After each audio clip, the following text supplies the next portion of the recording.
Hello, and thank you for joining me at the Financial Spotlight. I'm Chantrell. I'm here to give you financial tips and tricks as you go on your road to financial literacy.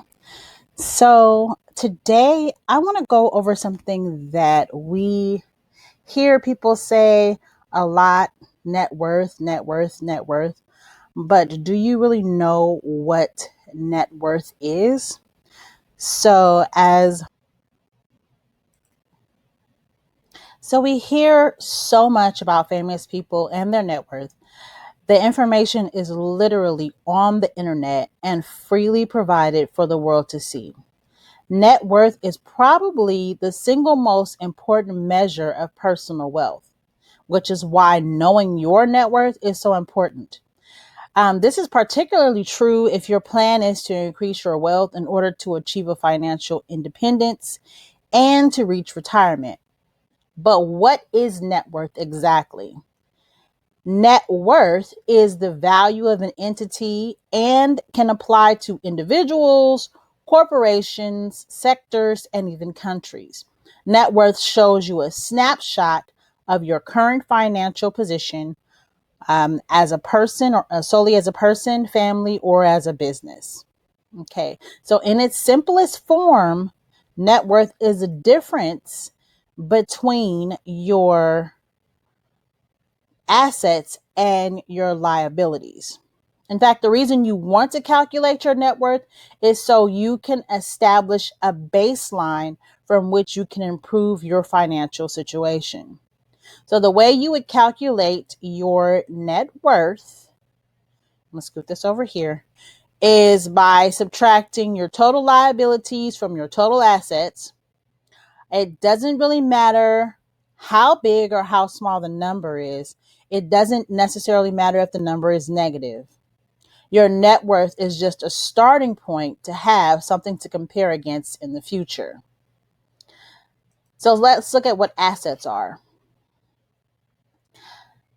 Assets are cars or boats, value of your business. So if you have your own business, however much it's worth, your real estate, and you would need to look at the real estate that you own and the amount that you've paid down. So you have to remember the amount that hasn't been paid down, that's still your debt and that's still your liability. And your bank accounts and those things that you can turn into liquid quickly. Your liabilities are your mortgage, like I was referring to earlier. So whatever you have left to pay in mortgage, your student loans, your car loans, whatever you have left that you have to pay on your cars, and your credit card balances. So in order to calculate your net worth right now, go ahead and get a pen and paper and write down every one of your assets. So I just gave you a list of all your assets. Write all those down. Then you want to write down all of your liabilities. You want to total up both your assets all together and get that total amount. And then you want to total up your liabilities and get that total amount.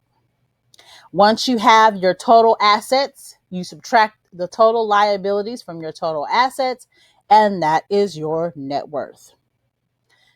Now, I know that calculating your net worth can be an intimidating experience, particularly if the net worth number is either very, very low or if it is negative.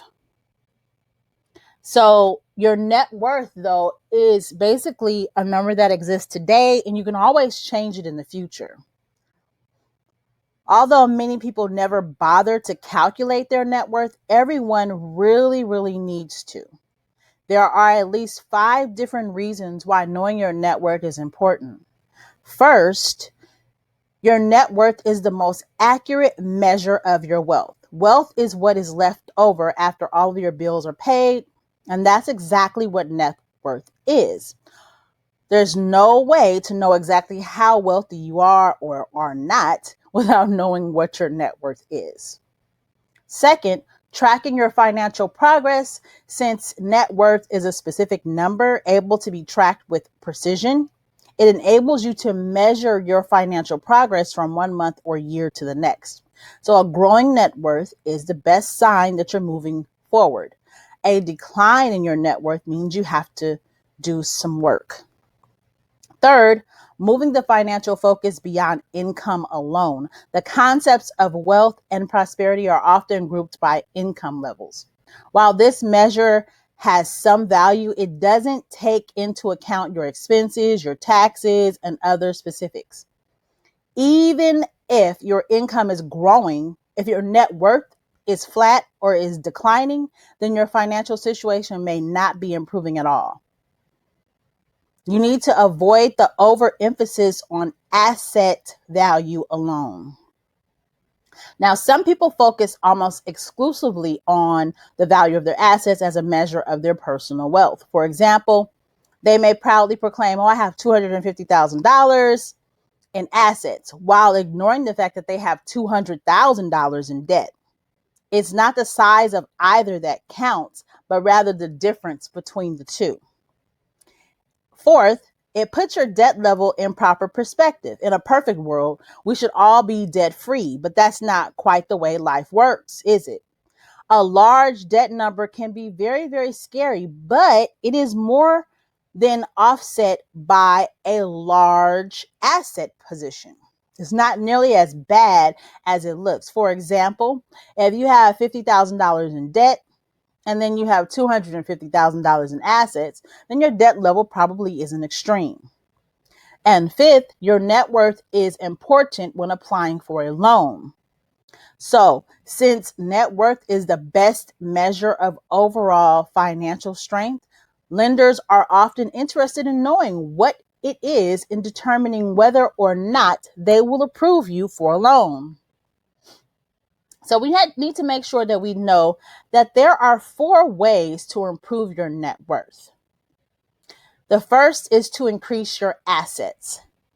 Second, decrease your debt. Third, reduce your expenses. And fourth, save, allocate money to your savings. You can do this in any combination you choose, building up your assets while keeping your debts level, paying down your debts while keeping your assets level, reducing your expenses while you're attaining more assets, or saving money and decreasing your debts, or a combination of all 4. You must remember that where you're taking your net worth is very, very, very important. And it's much more important than where it is right now. If you have any questions or concerns, please feel free to message me on Instagram or email me at my email address. And thank you for joining me here at the Financial Spotlight. I hope that you consider being a part of the Financial Spotlight family by subscribing to the channel so that you can get more information like this every week here at the Financial Spotlight. Have a good one.